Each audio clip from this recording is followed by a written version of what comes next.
I submitted my dissertation to the Ivan Morris Memorial Prize, which is a prize administered by the British Association of Japanese Studies and given to outstanding dissertations in that field.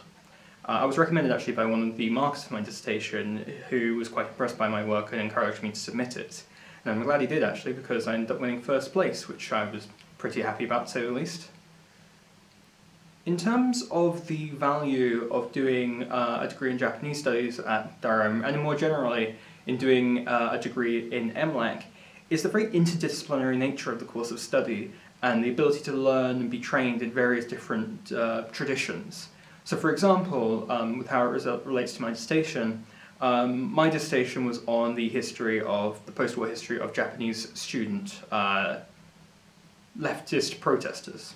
And in order to understand that, obviously, it was primarily a work of history, but I also needed to know quite a lot of Japanese in order to read the primary and secondary sources.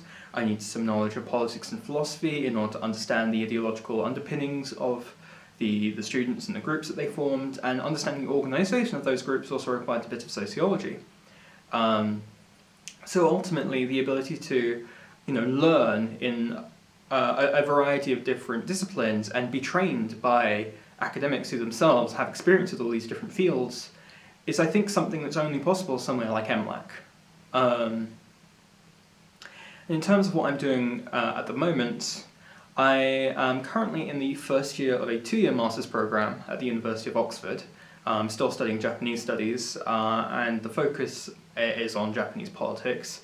I'm currently I'm currently working on my thesis, which is about US-Japan security policy and how protests in Okinawa influence that. And I'm also working on what I hope will be my first bit of published work, which is on the Japanese designated secrets law. My hope is, after I finish this course, to spend a few years, or try to spend a few years at least, working as a diplomat. And sort of exercise some of my knowledge of the Asia-Pacific region and my knowledge of politics. And in case that doesn't turn out like it's going to be for me, I'm thinking that I can always return back to academia and do a PhD, hopefully enriched by the years of experience I'll have had at that point. But of course, I think there's a lot of options open to me. I feel like my future is quite bright.